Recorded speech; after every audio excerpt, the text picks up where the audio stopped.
Good evening, I'm Michael and you're watching Kini News, the show that brings you today's biggest stories. Today, Dewan Rakyat met for the first time since Pakatan Harapan fell. If you're expecting drama, none of that happened. MPs were surprisingly well behaved as our young Di-Pertuan Agong shared some very valuable advice for lawmakers. The Dewan Rakyat convened for the first time this morning since Perikatan Nasional ousted the Pakatan Harapan government earlier this year. There were no tablings of motions or bills, only the opening address of the young Di-Pertuan Agong, Sultan Abdullah Ahmad Shah. In his royal address to Parliament, the Agong urged MPs not to drag the country into another round of political uncertainty. Beta ingin berpesan kepada ahli-ahli yang berhormat sekalian, sebagai seorang pemimpin, ahli-ahli berhormat menjadi teladan dalam menyamai nilai-nilai positif kepada rakyat. Perbezaan pendapat tidak seharusnya diakhiri dengan pemusuhan dan caci-mencaci. Earlier, the Agong noted that the country had undergone a political crisis in late February. The ruler said he had initially convinced Langkawi MP Dr. Mahathir Mohamad not to resign as Prime Minister, but to no avail, and eventually accepted his resignation with sadness. Beta dengan hati yang sedih, terpaksa akur dan menghormati keputusan beliau. Oleh yang demikian, Beta bertanggungjawab untuk melantik seorang Perdana Menteri yang baru, seperti mana yang dikehendaki oleh Perlembagaan Persekutuan. He said after a process to establish who the MPs support, he found that Pago MP Muhyiddin Yassin commanded the majority. The King thanked MPs and the people for their maturity in allowing the process to happen and urged Muhyiddin's government to be responsible, honest and not neglect the people's welfare. He also urged the Perikatan Nasional government to continue with the implementation of the National Anti-Corruption Plan. The National Anti-Corruption Plan is a 5-year plan introduced under the previous Pakatan Harapan government in 2019. A prayer session followed the Agong speech, after which Dewan Rakyat Speaker Mohamad Yusof announced that the House was adjourned. Meanwhile, only the official media were allowed to enter Parliament to cover the proceedings today, which meant many reporters were forced to remain outside. And for some reporters wearing Parliament-friendly attire, the heat became a huge problem. A journalist from Kuang Wajitpo, Tan Ziwei, even fainted outside the Parliament main gate. He regained consciousness after the media members and cops attended to him. The ambulance arrived soon after. Dr. Mahathir, Shafi Abdul Gwaning and Matsabu held a joint press conference today. You're probably thinking I missed out on him. Not at all. A couple of hours after Parliament adjourned today, Pakatan Harapan held a joint press conference with the Bersatu faction aligned with its chairperson, Dr. Mahathir Mohamad and Warisan. However, PKR President Anwar Ibrahim was visibly absent from the press conference at the Yayasan Leadership Foundation. There were also no other PKR representatives present. Mahathir took the lead in the press conference and said this when quizzed about Anwar's absence.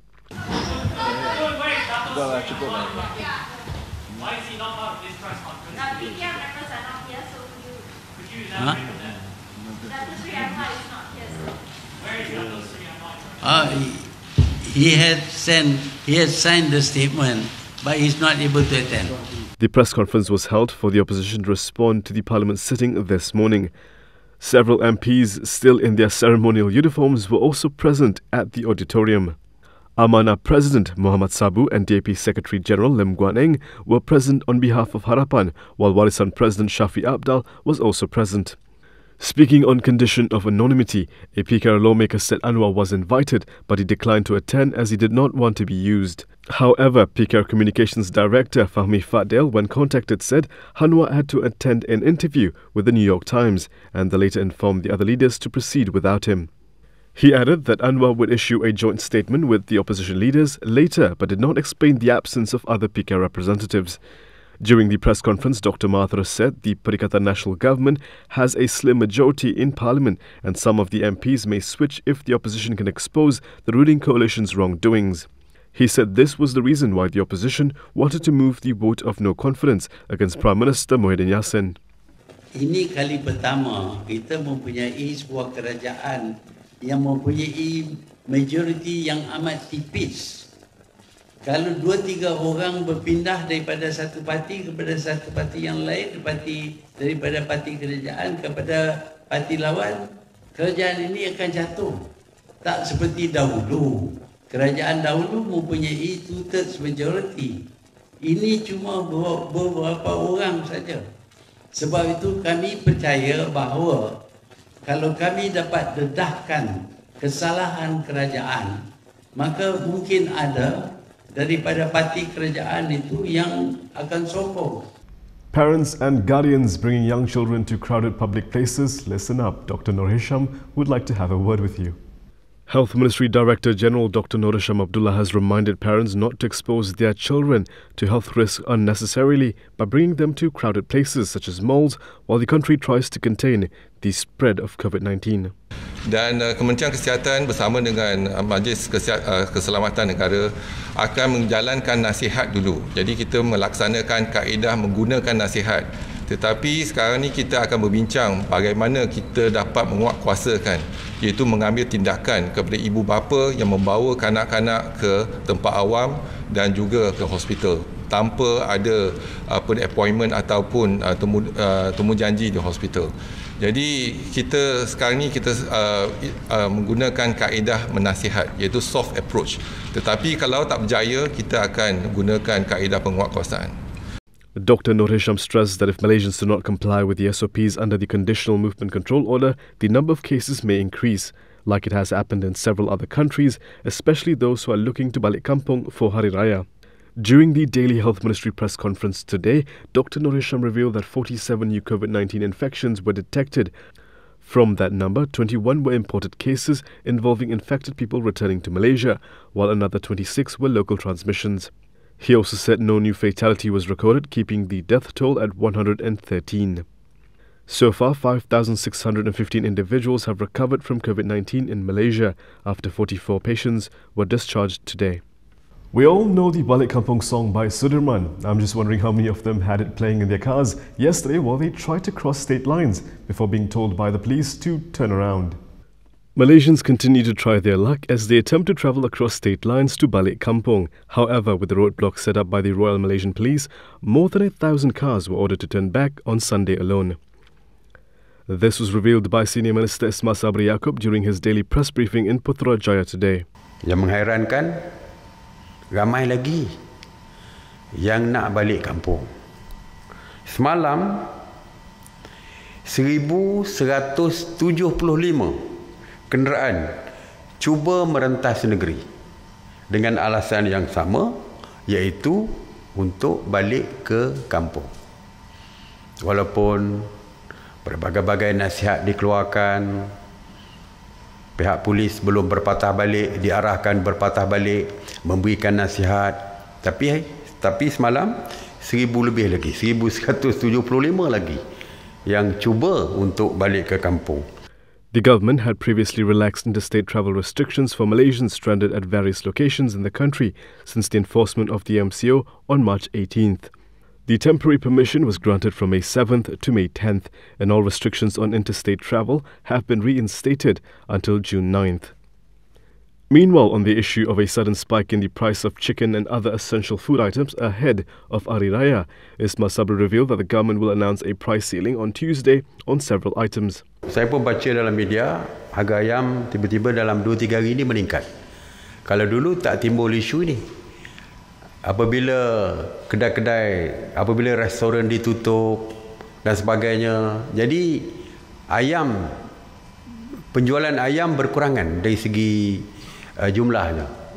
Maknanya permintaan kurang daripada penawaran yang menyebabkan harga rendah satu ketika dulu. Tiba-tiba sekarang harga semakin tinggi.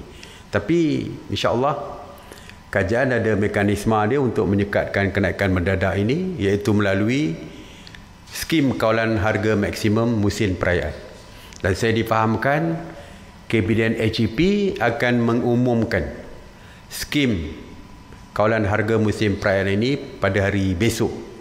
The minister also reminded Malaysians to register using their real names when they are asked to leave contact details when visiting grocery stores or restaurants, after finding that some people have been leaving their nicknames, including the names of superheroes, which would make contact tracing difficult in the event of an infection.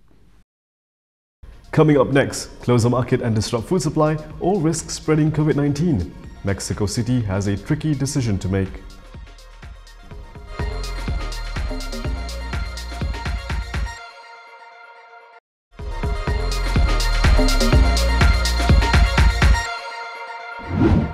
A joint market in Mexico City is worrying health officials, but authorities say it can stay open to prevent a major disruption in food supply. Every day, thousands get their groceries at Mexico City's iconic Central de Abasto market, a massive food market that sits at the heart of a major hotspot for the coronavirus, raising concerns among healthcare workers and residents.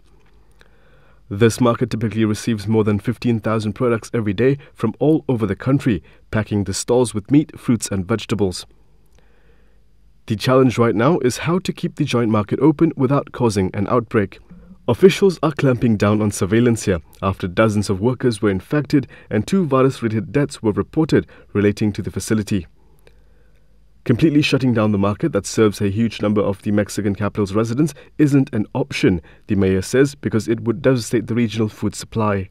And for workers like Fernando Torres, the risk of infection is one he says he has no choice but to take. The government says to stay in quarantine, so how are we going to eat? And for those of us that have 3 children at home and have to support them, what are people going to do? Maybe we won't die of coronavirus, but we will die of hunger. To keep the market open and avert a disruption in the supply chain, health officials have ramped up testing efforts and are conducting temperature checks, as well as barring pregnant women and children from entering. Mexico's nearly 50,000 reported coronavirus cases and over 5,000 fatalities, according to a Reuters tally. Spain is going to play it safe by extending restrictions to contain COVID-19.